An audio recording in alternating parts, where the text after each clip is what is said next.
Speaking at the special joint section of the National Assembly to commemorate Democracy Day, President Bola Tinubu reaffirmed his administration's commitment to protecting Nigeria's democratic ideals while honoring the memories of those who paid the ultimate price for the nation's freedom. In one of the day's most emotional moments, Tinubu announced a series of national honors to recognize key figures in Nigeria's pro-democracy struggle. Top on the list was a posthumous Commander of the Order of the Federal Republic GCFR Award for Kudirat Abiola, the late wife of Chief MKO Abiola, who was assassinated during the fight against military rule. Others honored posthumously included Shehu Mosayar Adowa GCFR, Professor Humphrey Nwosu CON, Rear Admiral Ndubisi Kanu CON, and environmental rights icon Ken Sarawiwa CON, along with his fellow Ogoni 9. In a historic gesture, Tinubu also granted a presidential pardon to the Ogoni activist, describing it as a long overdue step towards national healing. Living legends such as Nobel laureate Professor Wole Soyinka GCON, Bishop Matthew Kuka CON, and human rights lawyer Femi Falana SAN-CON were equally recognized for their decades-long advocacy for justice and good governance. Speaking further, the president used the occasion to call on lawmakers and citizens alike to recommit to the enduring values of June 12 freedom, social justice, and accountable governance. Assuming office, my team and I moved to reform our ailing economy. We introduced fundamental reforms to correct structural imbalances that prevented maximum growth. We are already seeing results.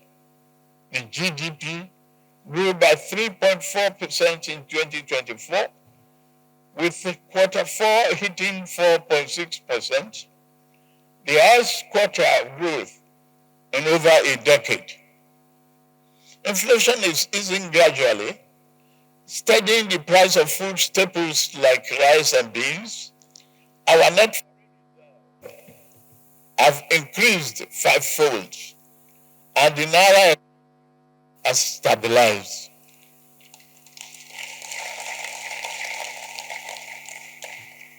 Our payment of our balance is positive. Our sovereign credit rating is improving, and we continue to promote oil and non-oil gas exports. State do not need to go about borrowing to pay salary.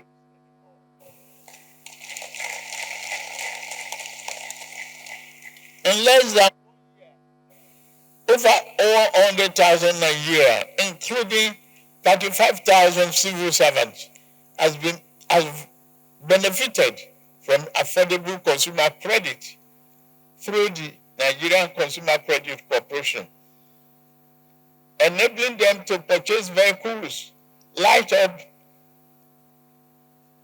and improve their well-being, and purchase life essentials.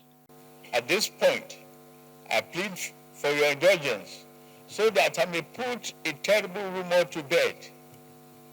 To those who ring the alarm that the APC is intent on a one-party state, I offer you a most personal promise.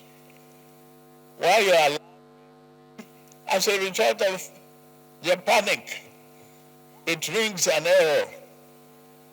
At no time in the past, nor any instance in the present, and at no future junction, shall I view the notion of one-party state as good for Nigeria.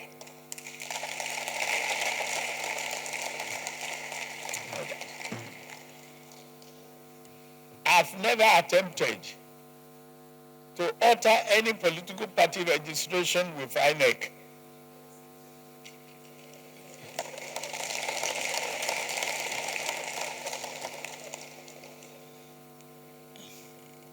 Equally, my dear friends and colleagues, we cannot blame anybody seeking to bail out of a sinking ship, even without.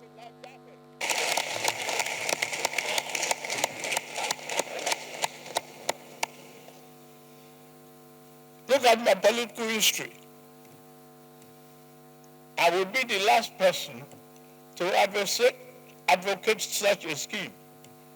In year 2003, when the then governing party tried to sweep the nation clean of political opposition through plot and manipulation. I was the last progressive governor standing in my region.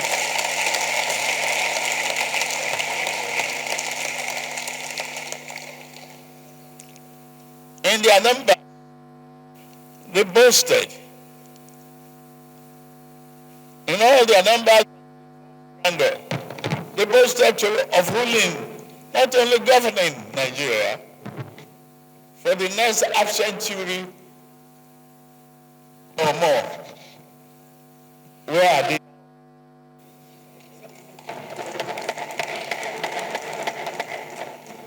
Yet, my ally has been induced into defeat.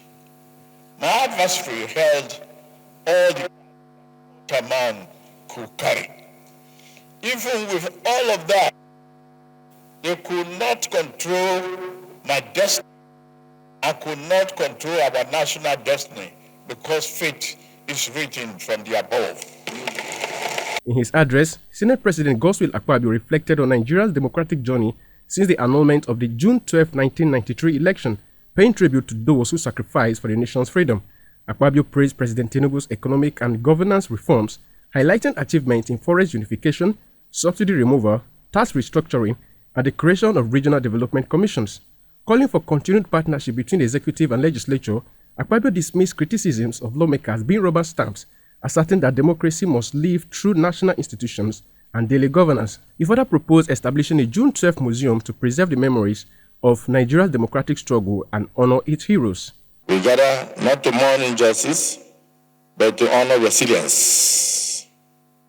We observe not the triumph of politicians, but the enduring faith of the Nigerian people in democracy. A faith that survives betrayal, braved tear gas, defied armored tanks, endured silence, and still chose the ballot over the bullets. On June 12, the torch of the long march to freedom was lit. Nigerians stood up to say, our voice matters, our vote must count. However, the light was extinguished on June 24, 1993, when a first statement declared that the will of fully expressed in the historic June 12 had been annulled. Tears, rage, and hope poured into the streets. Nigeria did not just lose an election. Nigeria lost her innocence. And across the country, the silence of shock was broken by the roar of resistance. The people rose, angry students marched, journalists spoke, mothers wailed, workers downed their tools, fathers stood before tanks, and young men and women whose only crime was believing in democracy laid down their lives. May their souls rest in peace. They died because they loved Nigeria. They loved Nigeria enough to fight for her soul. This was not just a rejection of, but the beginning of a national reawakening, signifying a rebirth as a reckoning. Senate correspondent Tofa Momo reports that the joint section underscored the significance of June 12, now widely regarded as Nigeria's authentic democracy day, honoring the memory of Chief MKO Abiola and countless others who fought against dictatorship. Baba Sunday, Eagles FM News.